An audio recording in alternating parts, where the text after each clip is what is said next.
mujeres que todos los años mueren víctimas de sus maridos. Y es que no viene una persona de afuera, un enemigo, digamos, de la familia a romper el matrimonio, sino que él mismo, entre ellos mismos, se distancian, se levantan barreras y terminan matándose y pegándose, insultándose. Y aquello que empezó tan bonito, ¿verdad? Aquella luna de miel, aquellos besos, aquellos abrazos, aquellas palabras, aquellos hijos, aquellas promesas, como que todo forma parte de un lejano pasado muy distante y ahora todo son malas palabras y malas actitudes y es una lástima. Sinceramente es una tragedia.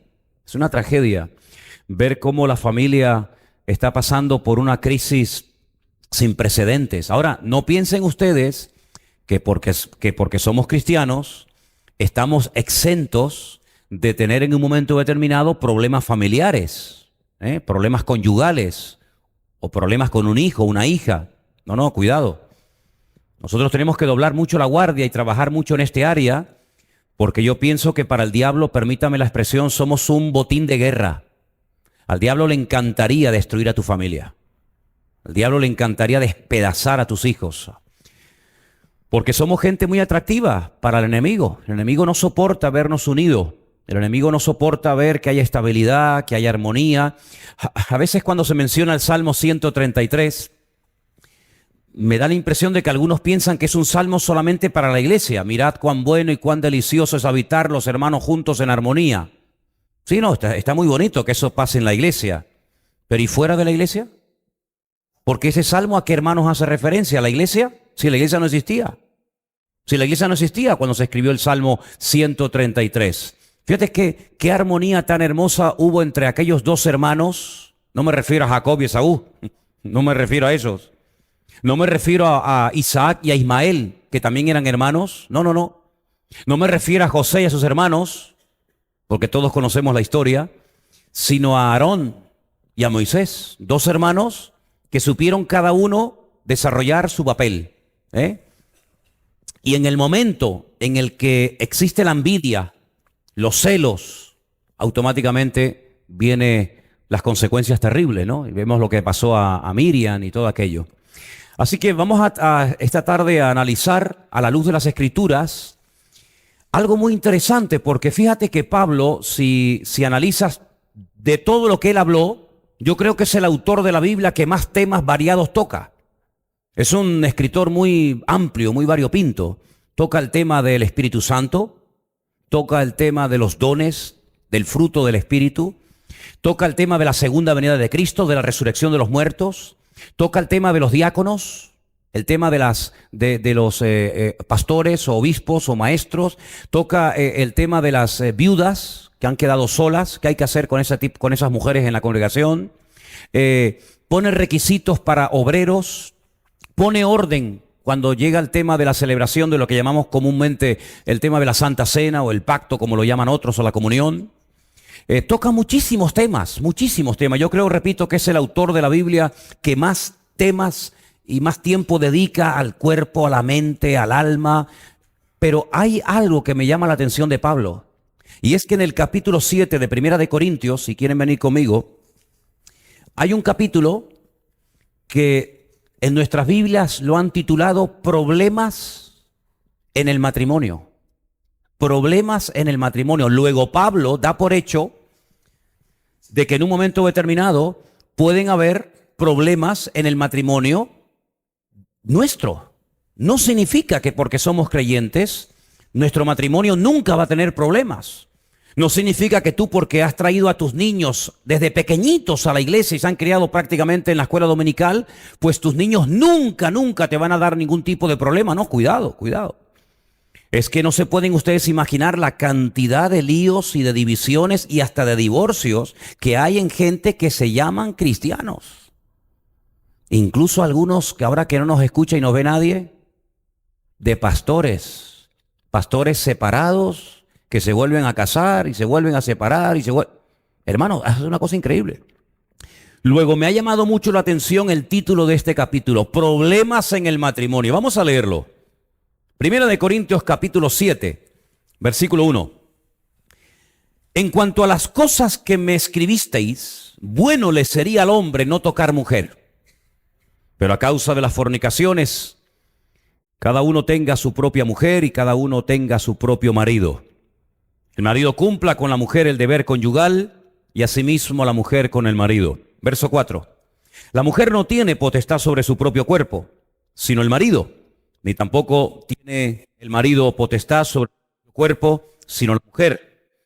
No os neguéis el uno al otro, a no ser por algún tiempo de mutuo consentimiento, para ocuparos sosegadamente en la oración y volved a juntaros en uno, para que no os tiente Satanás a causa de vuestra incontinencia. Versículo 6.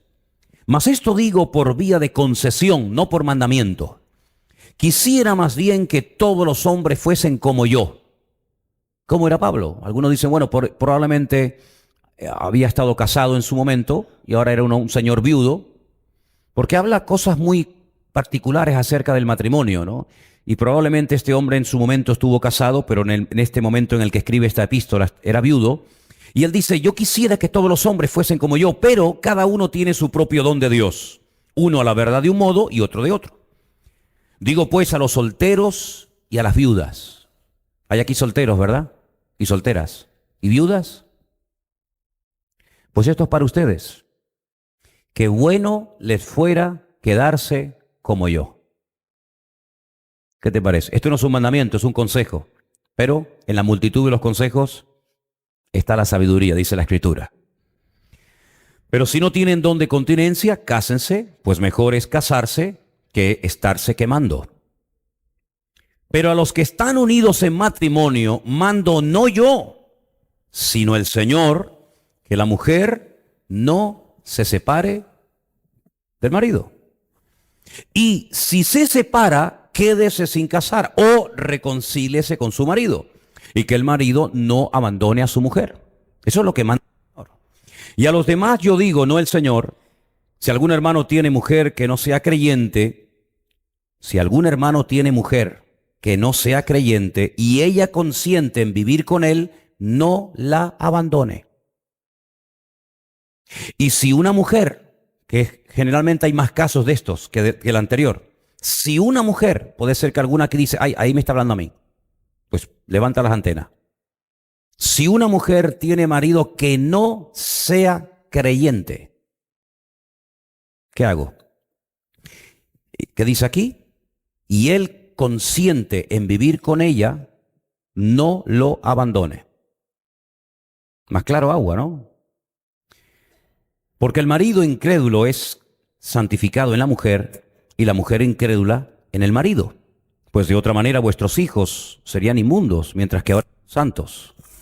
Pero si el incrédulo se separa, sepárese, pues no está el hermano o la hermana sujeto a servidumbre en semejante caso, sino que a paz nos llamó el Señor. Porque ¿qué sabes tú, oh mujer? ¿Qué sabes tú si quizás harás salvo a tu marido?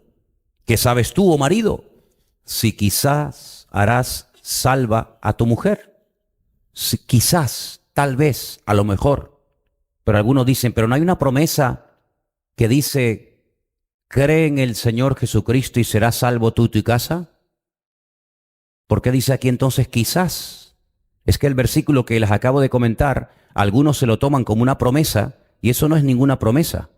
Pasa que algunos se lo toman como promesa, pero aquí no hay una garantía 100% que una mujer convertida va a ver que con el tiempo su marido se va a convertir. No hay ninguna seguridad. Claro, se ora. Lógicamente hay más posibilidades que una mujer convertida llegue a ver a su marido convertido que no. Pero no hay un 100% de seguridad. Hay que trabajar y tener mucha paciencia. Pero cada uno, versículo 17, como el Señor le repartió y como Dios llamó a cada uno, así haga. Y Pablo dice, esto ordeno en todas las iglesias. ¿Fue alguno llamado siendo circunciso? Quédese circunciso. ¿Fue alguno llamado siendo incircunciso? No se circuncida. Y así podríamos leer. Y quiero leer el versículo 39 y 40 del mismo capítulo, ¿vale? Y empezamos. 39 y 40. La mujer casada está ligada por la ley mientras su marido vive. Pero si su marido muriere, es libre para casarse con quien quiera, con tal condición que sea en el Señor. Pero a mi juicio más dichosa será si se quedare así, y pienso que yo también tengo el Espíritu de Dios, por supuesto. Si alguien lo tenía, ese era nuestro querido hermano Pablo. El jueves, para los que estuvieron y para los que no asistieron al culto, tocamos algunas situaciones que se pueden dar en cualquier matrimonio en cualquier momento. Hablamos acerca de la importancia de aprender a adaptarnos a las circunstancias. Estamos viviendo tiempos peligrosos, hermanos. Estamos viviendo tiempos difíciles. Y puede ser que en un momento determinado el aspecto económico se vea afectado por el momento en el que estamos viviendo. Pero no vayan a pensar ustedes que solamente está pasando esto en España. No, es que esto está pasando en todas partes, ¿saben? Algunos tienen, no sé, el concepto en la mente de que hay como un lugar en el mundo, como que allí todo va sobre ruedas y todo va de maravilla y no hay problemas. No. La Biblia dice que las pruebas que nos afectan a nosotros aquí, a otros hermanos nuestros también les están afectando de la misma manera en otra parte del mundo. Así que en algún momento determinado, si el Señor lo cree oportuno, porque siempre decimos que todo está bajo el control del Señor, amén, puede ser que pasemos por dificultades económicas difíciles. Puede ser que uno de los dos o los dos estén sin trabajo. ¿Y entonces qué hay que hacer? Bueno, yo aconsejo quejarse, lamentarse, ponerse nervioso, dejar de dormir, echarle la culpa al gobierno, al diablo, a todo el mundo. No, yo nunca dije eso.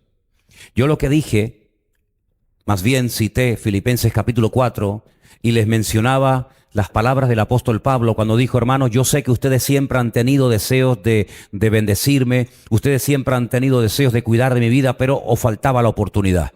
Y dice: yo recibo como olor fragante la ofrenda de amor que me habéis enviado, pero digo para vuestra tranquilidad que estoy bien, porque todo lo puedo en Cristo que me fortalece, porque he aprendido, esa palabra me encanta, he aprendido, claro, lleva tiempo.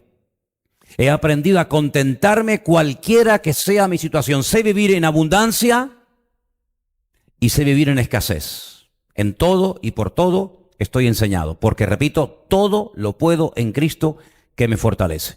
Luego, ese principio que Pablo expone en la carta a los Filipenses, creo que es un principio que está en plena actualidad hoy en día.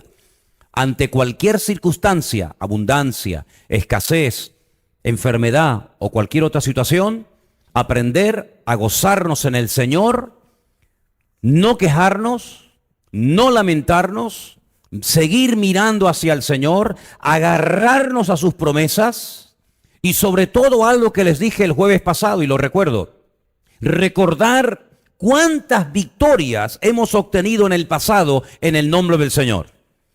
Porque a veces parece que cuando estamos pasando momentos difíciles como que se nos nubla la vista. Y nuestra vida, podemos decir hoy por hoy, que ha habido de todo, ¿verdad? Pero sobre todas las cosas podemos decir para la gloria del Señor que hay muchas victorias, hermanos, en nuestra vida y que tenemos que recordarlas y echar mano de ellas como hacía David. ¿Os acordáis que os dije? Hermanos, se nos presenta una situación nueva, se nos presenta un desafío tremendo. Pero, ¿y a qué nos agarramos? Hermanos, no se preocupen, no se preocupen. En algún momento de mi vida quiero comentarles que una vez vino un oso a atacar a mi rebaño y el Señor me dio fuerzas y lo maté y vi la victoria del Señor. Gloria a Dios. Y en otro momento vino un león y me levanté contra él y lo derroté. Y por lo tanto, si el Señor me ha ayudado en el pasado de diferentes formas y maneras, ¿cómo no nos va a ayudar ahora ante este nuevo desafío que no es un oso, no es un león, es un gigante llamado Goliat, pero es exactamente igual para el Señor darnos la victoria otra vez? ¿Cuántos dicen amén? Por lo tanto es bueno en vez de estar lamentándonos y lamiéndonos las heridas y que no tengo esto y que no tengo aquello y que las puertas se me cierran y que nadie me llama y que no me contestan aquella carta que escribí y no sé qué, no sé cuánto. No, por ahí no van los tiros. Dice la Biblia que el creyente no tiene que tener la mentalidad, ni la actitud, ni el vocabulario de los gentiles que se agobian y se afanan ante lo que no tienen, sino que tenemos que perseverar y reafirmarnos en nuestra fe y decir, busquemos primeramente el reino de Dios y su justicia y todo lo demás vendrá por añadidura. Y si tenemos que comer pan, pero con la bendición de Dios, nos entrará mejor que un gran manjar sin la bendición del Señor. Y esa es la actitud que tenemos que aprender y enseñársela a nuestros hijos. Que no solamente los padres vivan con esa, no digo resignación, con esa fe o con esa confianza y que nuestros hijos vayan en otra frecuencia. No, no, no, no. Aquí vamos todos al unísono. Y en la casa, tal vez el eslabón más débil, habrá que llamarle y decir, oye, tranquilos, que aquí lo importante no es la cantidad, aquí lo importante no es lo que tenemos, aquí lo importante es lo que somos. Y somos hijos de Dios, y como hijos de Dios sabemos que nuestra cobertura es el Señor, y aunque Él permita que pasemos por circunstancias difíciles o duras en la vida, Él es nuestro pastor y nada nos faltará. ¿Cuántos dicen amén? Y desarrollar sobre todo el conocimiento de Dios, lo dije el otro día en Colosenses 1:10, y desarrollar el conocimiento de la voluntad de Dios, porque a veces hay cosas que Dios nos está enseñando en medio de la situación en la que estamos atravesando que no terminamos de entenderla. Y por eso es muy importante tener un conocimiento amplio de la Escritura, tener una buena comunión permanente con el Señor, para que cualquier circunstancia que se nos vaya un poco de las manos, nos demos cuenta de que detrás de toda esa situación siempre hay una enseñanza, una lección que tenemos que aprender en la vida. Ahora, en el capítulo 7 que hemos leído en esta noche, encontramos que hay momentos en los que puede haber otro tipo de problemas. Pablo no habla aquí de problemas económicos. Pablo no habla aquí de hijos rebeldes. Pablo no habla aquí de situaciones de enfermedad que también a veces traen un poco de caos a la familia y desestabilizan un poco la tranquilidad del hogar, sino que habla de problemas debido a que uno de los dos no es creyente. Puede ser él o puede ser ella. Y como Pablo sabía perfectamente que a veces cuando el evangelio entra en una casa, entra generalmente por una persona y a través de esa persona va llegando poco a poco el evangelio a otras personas, no es que se conviertan así, ¡bum!, todos de golpe, pues Pablo lo que está dando son principios y enseñanzas tremendamente prácticas para que el creyente en el tiempo de espera sepa cómo debe actuar, no precipitarse, no desanimarse, no tratar de convertir al cónyuge, hablarse de bibliazos y hablarse de sermones, sino que tenga la confianza y la perseverancia en el Señor, de que el Señor con cada persona tiene su tiempo y cada persona es un mundo diferente y lo que a ti te toca, al otro no le hace ninguna gracia. He conocido personas que a veces llegan a la iglesia y me dicen, a mí lo que más me impactó cuando llegué por primera vez a esta iglesia o a cualquier otra fue que todo el mundo me saludaba. Y también he conocido gente que me dice, a mí lo que más me molestó es que todo el mundo me saludara. ¿Tú qué hacemos? Algunos me decían, a mí me gustó mucho la música. Otros me decían, a mí la música no me gustó nada. ¿Se dan cuenta cómo cada persona es un mundo? Y Dios respeta la individualidad de cada persona. Pues cada persona tiene un tiempo, hermanos. Hay personas que llegan a la iglesia y los toca el Señor en ese primer culto, en esa primera palabra y se convierten al Señor. Y hay otras personas que llevan más tiempo. Pero aprendamos a respetar los tiempos. La gente no se convierte por presión, sino por convicción del Espíritu Santo. Y el que convence no es tú, no eres tú. El que convence es el Espíritu Santo del Señor. Y las mujeres tienen un arma, según la Biblia, que dice, ganen a sus maridos no por las palabras, sino por las acciones y por las obras, ¿verdad? Ahora, en este capítulo encontramos que a veces hay lo que se llama, según la Biblia, yugos desiguales. Vamos a ir un momentito a 2 de Corintios, capítulo 6, por favor, versículo 14. 2 de Corintios, capítulo 6, versículo 14. Y hay un versículo muy conocido por todos ustedes que dice lo siguiente: no os unáis en yugo desigual con los incrédulos. Porque ¿qué compañerismo tiene la justicia con la injusticia? ¿Y qué comunión la luz con las tinieblas? ¿Y qué comunión Cristo con Belial? ¿O qué parte el creyente con el incrédulo? ¿Y qué acuerdo hay entre el templo de Dios y el de los ídolos? Una de las grandes advertencias que le hacemos a toda persona que quiere de alguna manera rehacer su vida o encontrar al hombre o a la mujer de su vida es que no se precipite. y que de ninguna manera caiga en el error de dejarse arrastrar o seducir por una persona que aparentemente puede ser el hombre o la mujer de tu vida, pero que tiene un gran problema, y es que no es creyente, es un inconverso. Puede ser una buena persona, no significa que todos los inconversos sean malas personas, no, no, no. Pero la Biblia nos enseña que el tema de las mezclas, ¿cuántas veces hemos hablado esto en la iglesia, hermano? Infinidad. Las mezclas están prohibidas en la Biblia. Si usted lee la Biblia desde el principio hasta prácticamente terminar el Nuevo Testamento, usted va a encontrar que Dios no permitía mezclas de ningún tipo. No permitía sembrar campos con 2 semillas diferentes. No permitía vestirse con prendas de diferente material. No permitía ni siquiera injertos de diferentes árboles o frutos. No permitía labrar un campo con un buey, con una mula, para que psicológicamente fuera penetrando, fuera interiorizando en el pueblo de Dios la enseñanza fundamental de que hay cosas que no se pueden unir, hay cosas que separadas funcionan perfectamente. Usted tiene en su casa seguramente un salero y tiene un azucarero, ¿verdad? Y tiene ambas cosas por separado, pero si usted las mezcla, estropeó la sal y estropeó el azúcar. Inténtelo para que usted vea. Separadas funcionan perfectamente. Juntas no funcionan. Se estropean la una a la otra.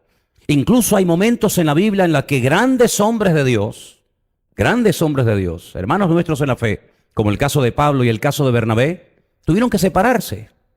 Porque uno se empeñaba en llevar a Marcos con él y el otro se empeñaba en no llevarlo. Y dice que hubo tal desacuerdo entre ellos que uno se fue por tierra rumbo a Creta y otro se fue por tierra con Silas a otro lugar. Y separados funcionaron perfectamente, pero unidos, por lo menos en ese momento, no podían estar.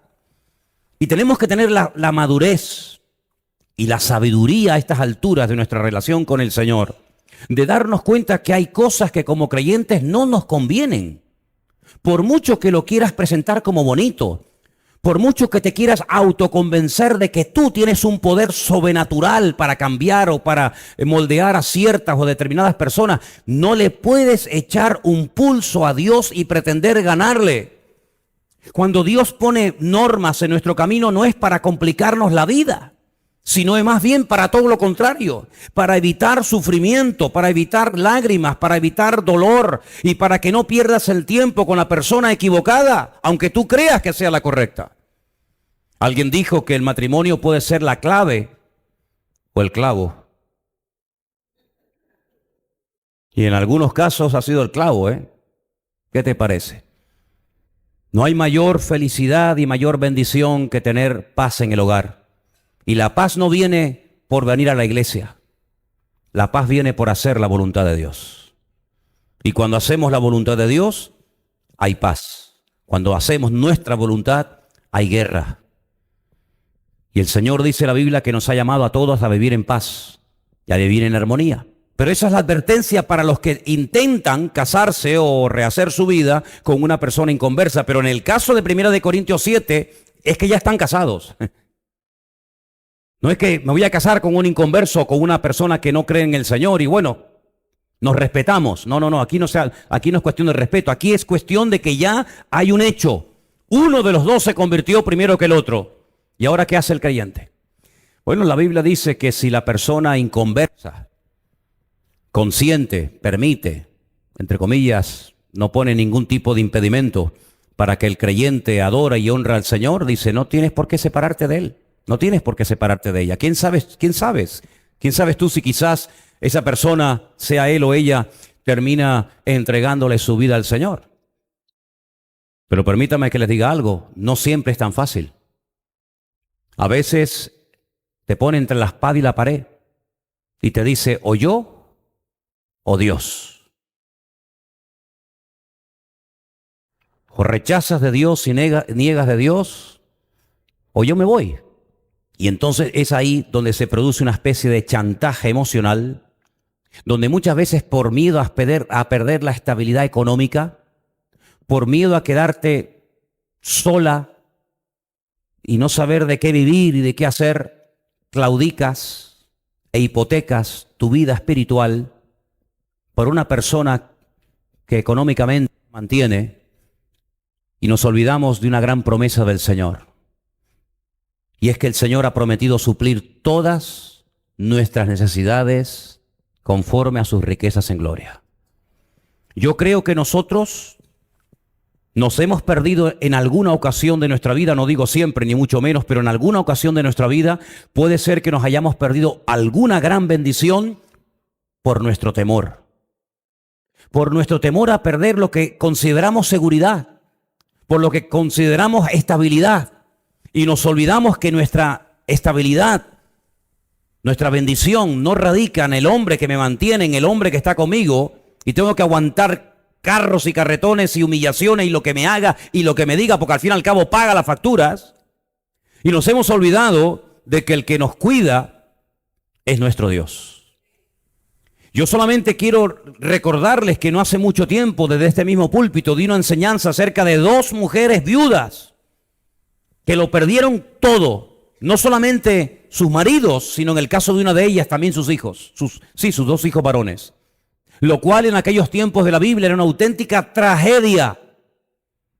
No había ningún tipo de ayuda, ni de paga, ni de subvenciones para aquel tipo de mujeres, sino que sabemos que Ruth y sobre todo Noemí, a lo único que se podían dedicar en esta vida era pedir limosna y a buscarse la vida por las calles. Sin embargo, el Señor le demostró a las 2, a través de la vida de Ruth, una mujer abnegada, una mujer valiente, una mujer que se atrevió a ir mucho más allá de lo que humanamente hablando hubiera ido cualquier persona en su situación. Ella llegó a ver la gloria de Dios en su vida. Y ella llegó a formar parte de la genealogía de nuestro Señor Jesucristo, porque se fió de Dios, claro, se esforzó. Es la única mujer en la Biblia, si usted lee el texto hebreo en la Biblia, la llama Ish-Hayil, es decir, mujer virtuosa, mujer valiente, la mujer virtuosa de Proverbios 31, ahí tiene un ejemplo. ¿Qué es una mujer virtuosa? Ahí la tiene. Ruth es una de ellas.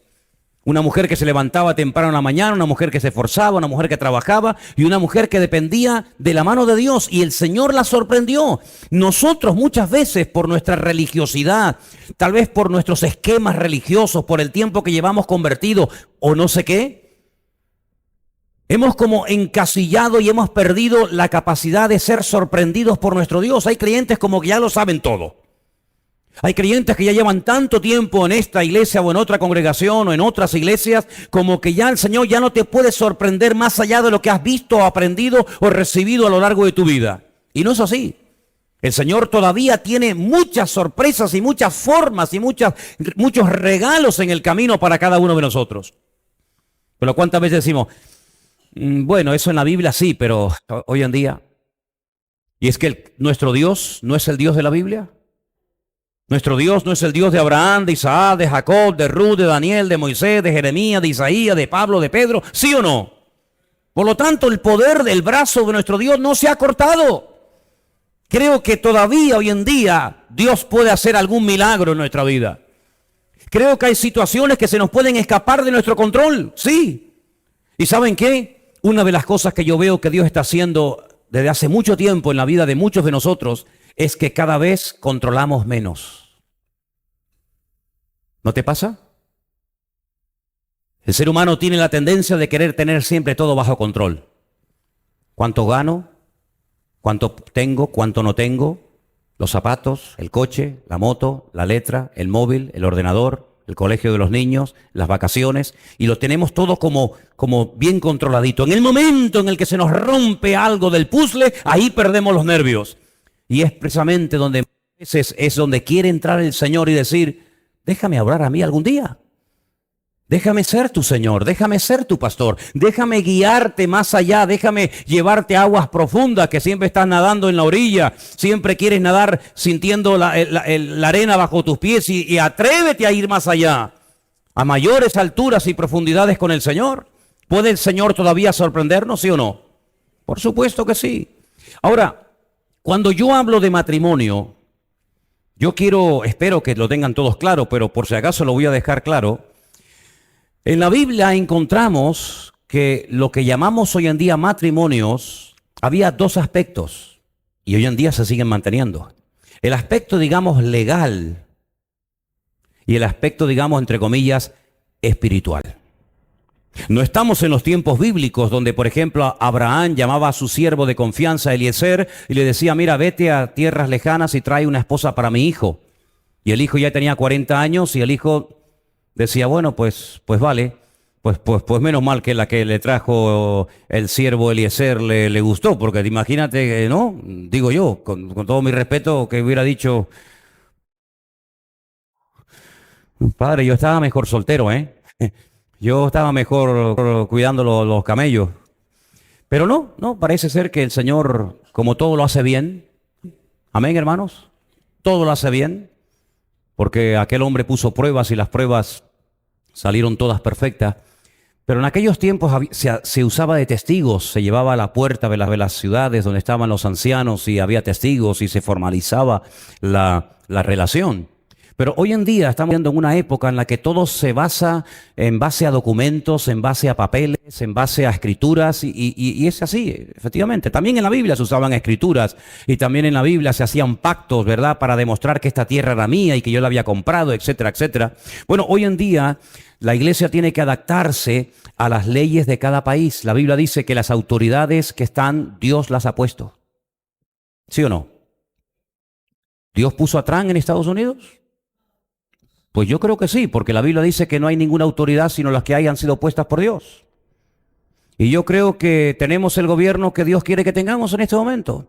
Y yo creo que el Señor tiene todo bajo su control. Claro, ahí entran los gustos. No, es que yo soy de un lado, yo soy de otro, pero el Señor, cuando hace las cosas, las hace con un motivo que a veces nosotros no conocemos.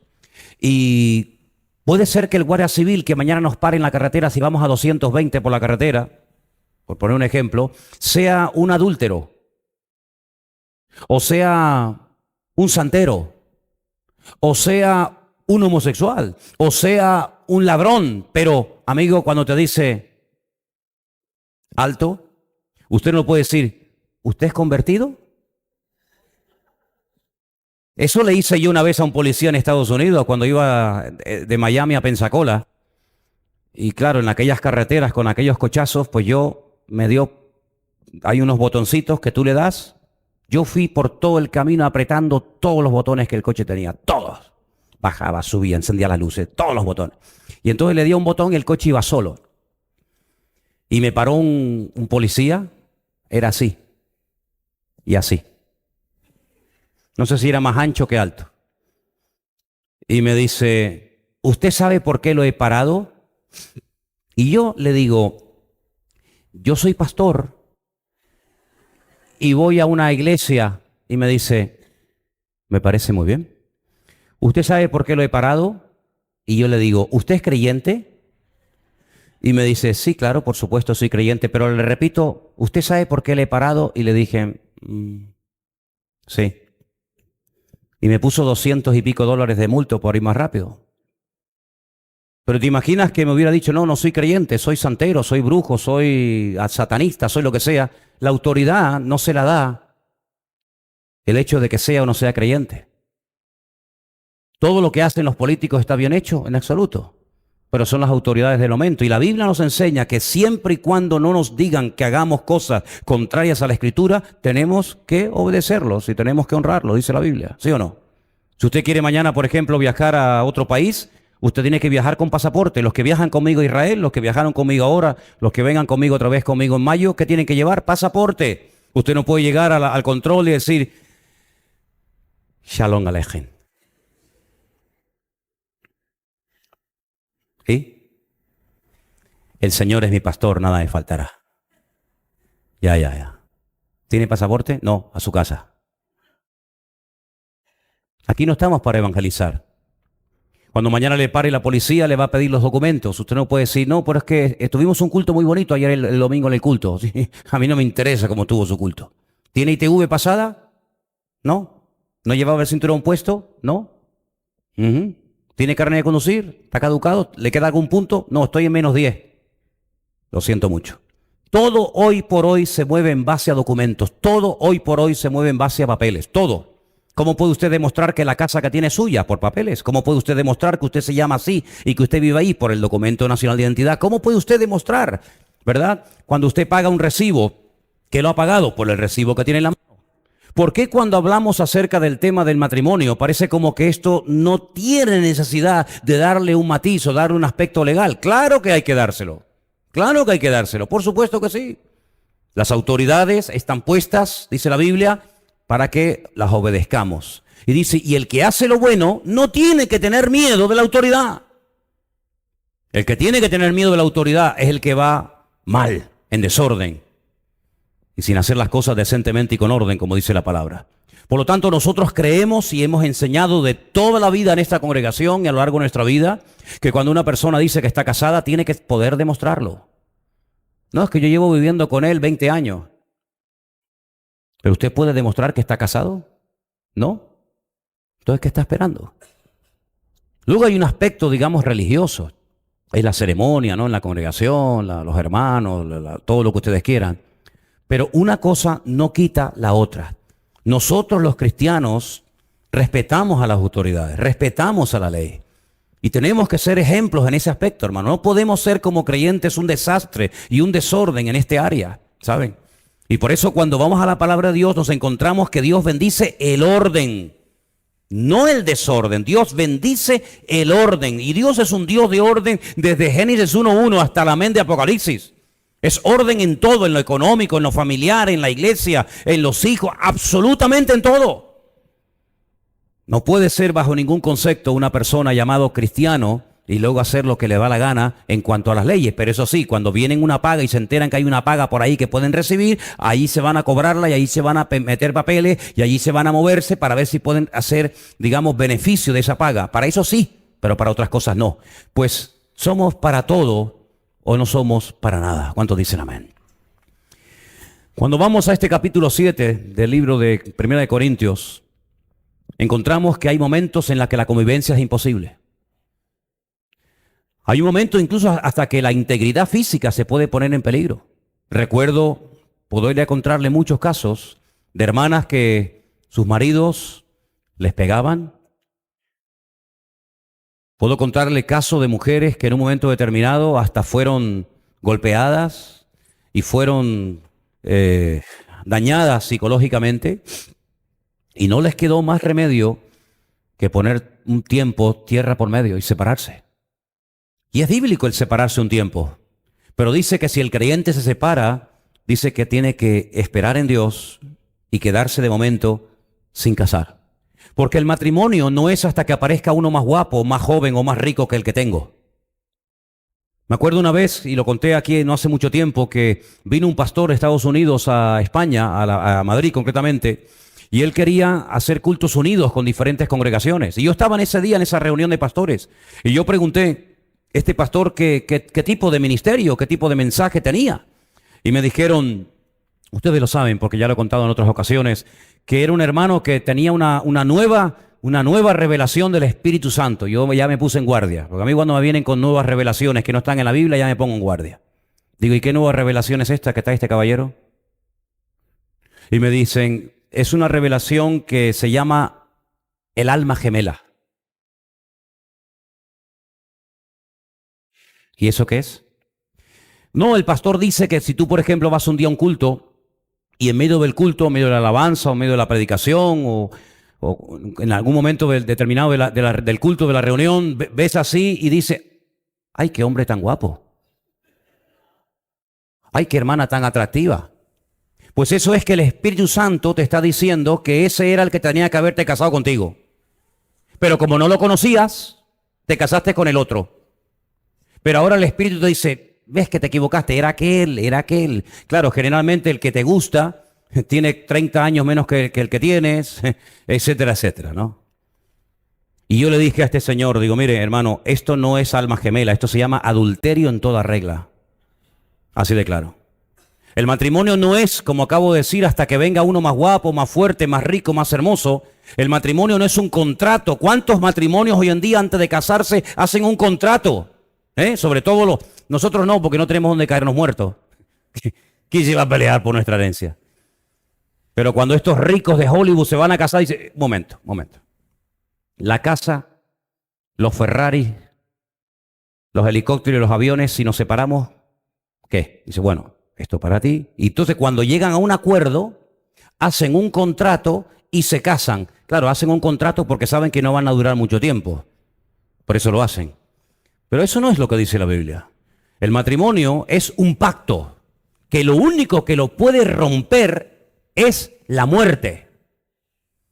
Y entonces los religiosos de la época de Jesús le dijeron al Señor, ¿y entonces por qué si es un pacto a muerte y algo que solamente la muerte puede romper, por qué nuestro amado y maestro Moisés permitió dar carta de divorcio? Dice, por vuestra dureza de corazón. Pero en un principio no era así. Dios creó a un hombre para una mujer y a una mujer para un hombre. Cuando Adán despertó del sueño, ¿cuántas mujeres había en el jardín del Edén, hermano? ¿Había un harén? Eso es lo que creen los musulmanes, que cuando matan y mueren matando, se van al paraíso y allá hay no sé cuántas vírgenes esperándoles. Pues eso es una doctrina demoníaca. Eso no es una doctrina bíblica, es una doctrina totalmente fuera de lugar, no tiene nada que ver con la palabra de Dios. Eso es una locura. Cuando Adán se despertó, encontró a una mujer, y cuando Eva vio a su marido, había uno solo, no había 3 o 4 para escoger. Y yo les dije en una ocasión que esto tiene una enseñanza increíble.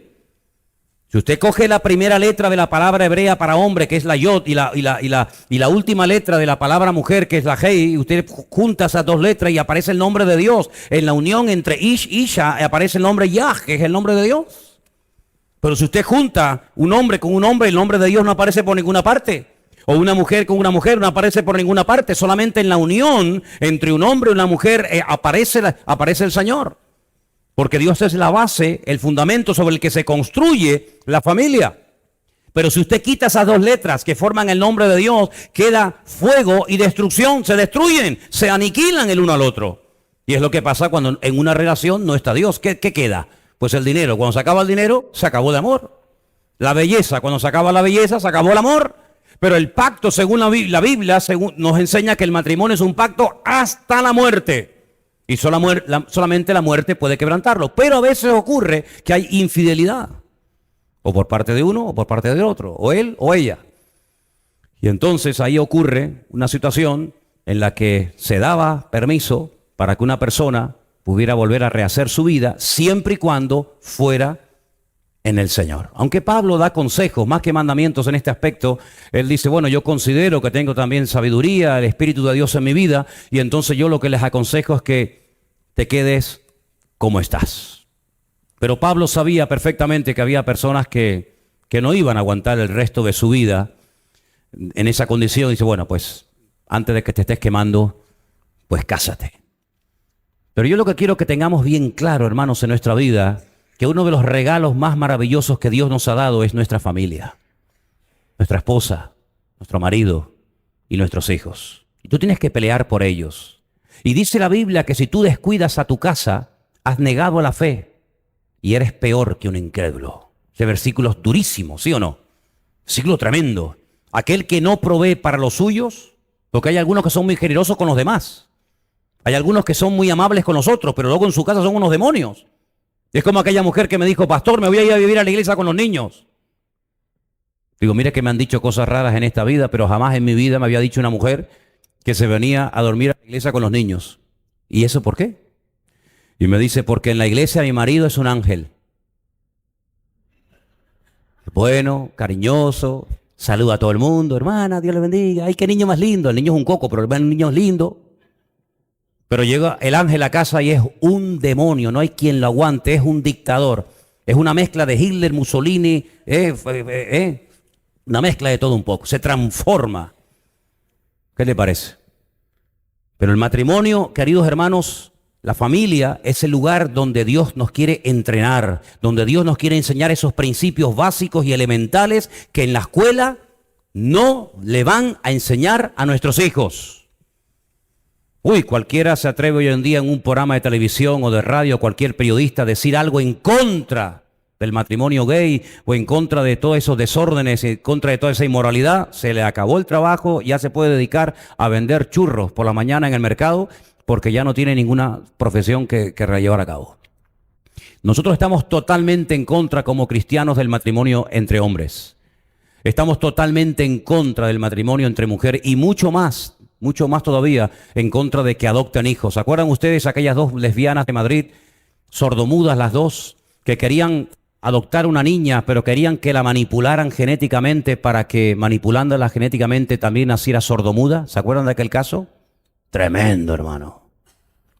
La degeneración, la perversión a la que ha llegado el ser humano, y esto no ha hecho más que empezar, es algo realmente increíble y algo realmente tremendo. Si por algo tienes que luchar en esta vida es por tus hijos, por tu familia, por tu esposa y por tu marido. Orar, el mayor favor que le puedes hacer a tus hijos, más que darle una buena carrera o pagarle unos buenos estudios, enseñarle la palabra de Dios. Instruye al niño en su camino y aún cuando fuere viejo no se apartará de él. Qué bonito, de verdad, lo hemos dicho muchas veces, lo en serio que se toman los padres la educación de sus hijos en Israel.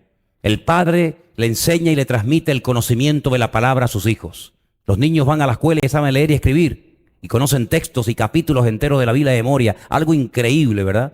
Y la madre le transmite la fe. La palabra madre en hebreo es em. La palabra fe en hebreo es emuná. Emuná está entroncada con la madre, con em. De ahí que le decía el apóstol Pablo a Timoteo, Timoteo, la fe que ahora tienes la tuvo tu abuela Loida y se la traspasó a tu madre Eunice y ahora la tienes tú. Es una fe que va pasando de generación en generación. El padre el conocimiento y la madre la fe, y ambos se complementan y son un equipo para hacer de esa criatura una persona útil en las manos del Señor.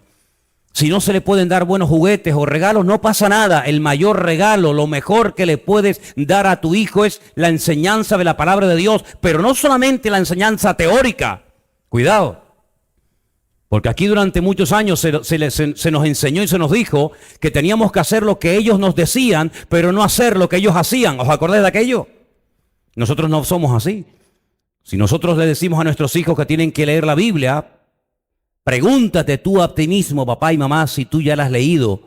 Si tú le dices a tu hijo que tiene que colaborar en la iglesia, pregúntate a ti mismo si tú estás colaborando en la congregación. Y déjenme que les lance una pregunta a todos los padres y madres que están aquí esta noche. ¿No hay mayor privilegio en la vida que ver a nuestros hijos integrados en las cosas del Señor? ¿Sí o no? ¿Cuántos padres desearían ver a sus hijos como tú, a los tuyos? Los ves en el culto de jóvenes, en la alabanza, de Ujieres, en la canción, repartiendo folletos, en un campamento, en un retiro. Hermano, es el mayor privilegio. Y pienso que la mayor desgracia para unos padres es ver a sus hijos que no quieren saber nada de las cosas del Señor ni de su palabra, ¿sí o no? Por lo tanto, hermanos, vamos a tomarnos muy en serio esto. Porque, y voy terminando, nosotros no solamente transmitimos nuestra genética a nuestros hijos. Yo dije la semana pasada, ¿os acordáis? Que había 3 elementos muy importantes en la vida de una persona: la educación, el ambiente y la genética. Y hablamos, yo creo que quedó bien claro estos 3 elementos en la vida de cualquier ser humano: la genética, la educación y el ambiente. Pero ¿saben una cosa? Hay una cuarta transmisión que yo quiero, si me permiten brevemente, compartir esta noche con ustedes, teniendo en cuenta que muchos de los que estamos aquí somos padres y madres y otros lo serán, Dios mediante. O por lo menos así espero. Nosotros transmitimos nuestra parte espiritual a nuestros hijos. Y voy a ponerles varios ejemplos bíblicos, no para intentar convencerles, sino para llevarles a que ustedes reflexionen y saquen sus propias conclusiones.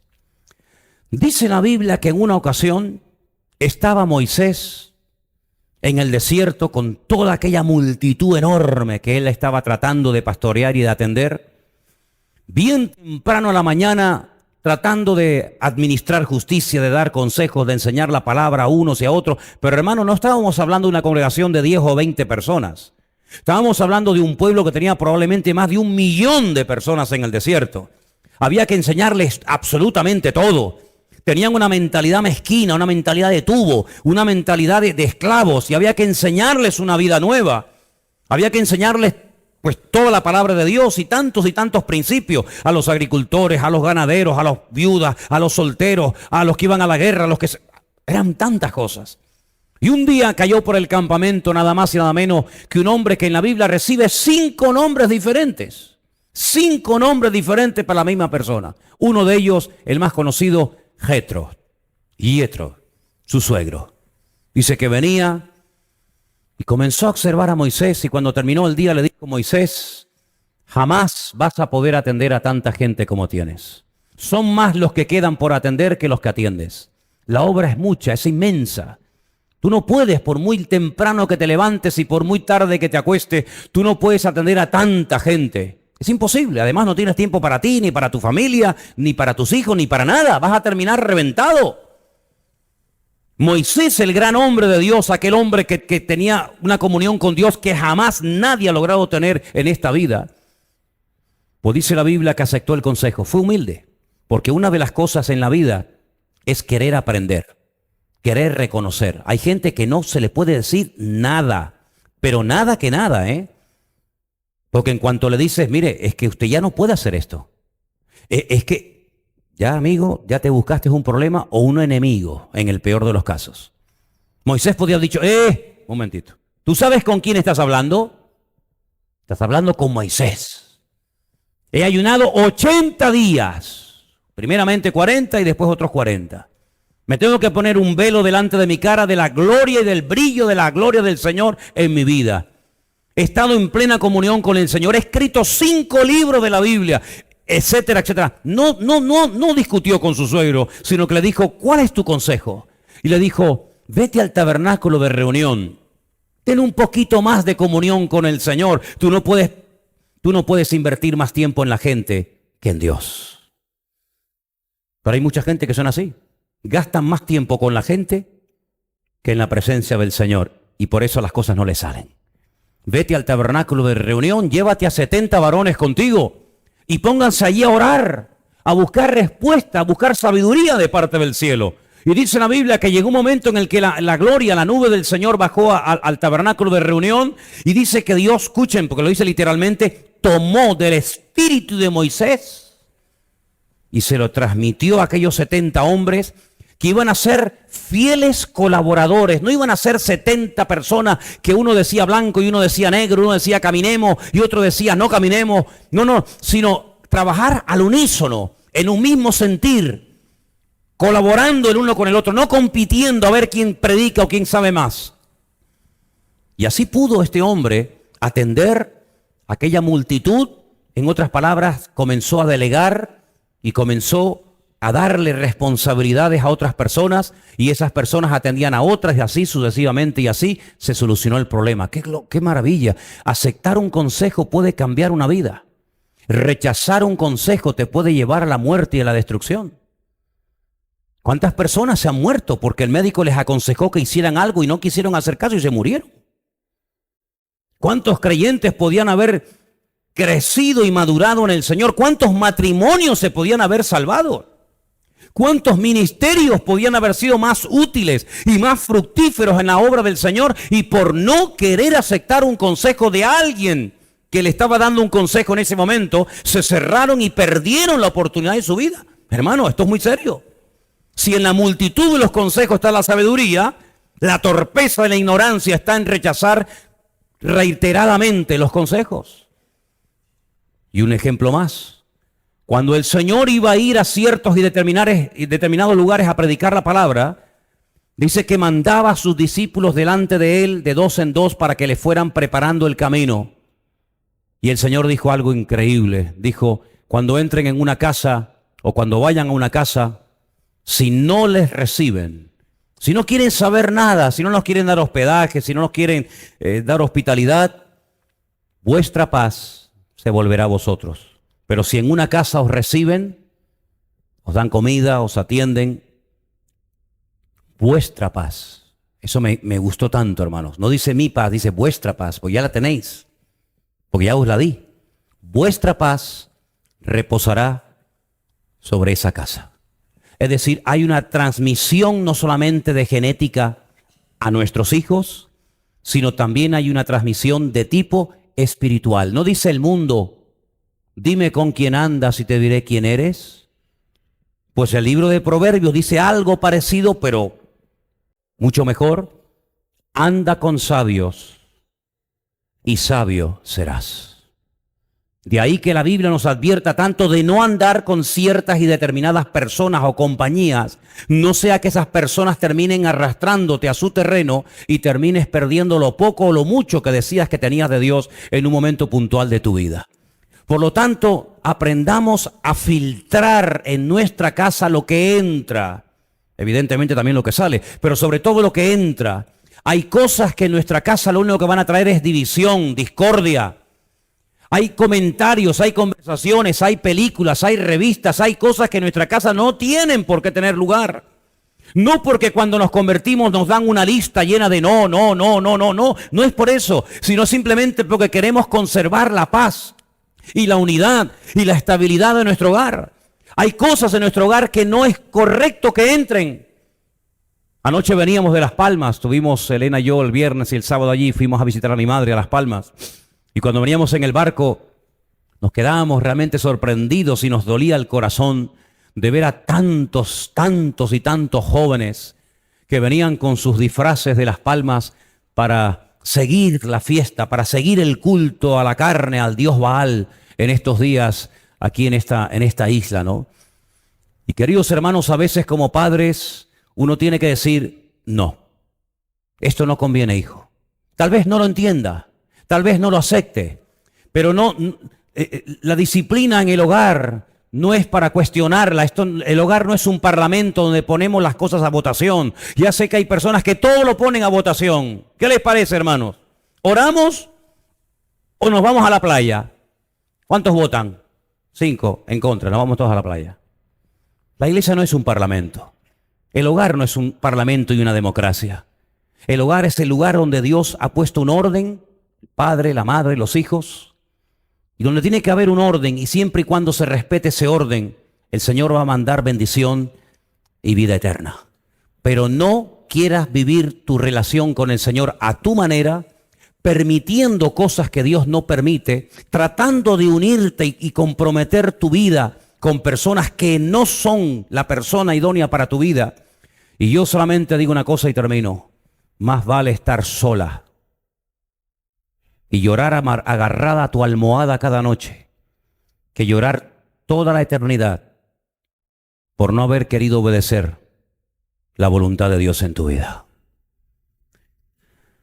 Espero que esta palabra que has oído esta noche sea de aliento a tu vida y no intentes vivir una vida cristiana a tu manera, sino que te sometas y te sujetes a la palabra de Dios, porque ella será la lámpara que va a iluminar toda tu vida. Si estás a tiempo de cortar una relación que no es de Dios, si le estás dando lugar a sentimientos que no son de Dios, sino que son tuyos, que tú mismo alimentas y tú mismo realimentas, estás a tiempo de poner el freno, amigo, y decir, Señor, perdóname y ayúdame solamente en esta vida a hacer tu voluntad, cualquiera que sea. ¿Cuántos dicen amén?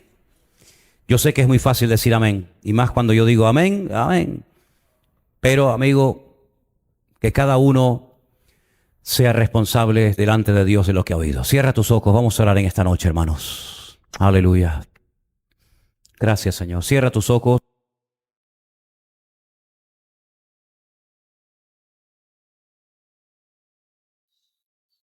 Gracias, Señor, te alabamos.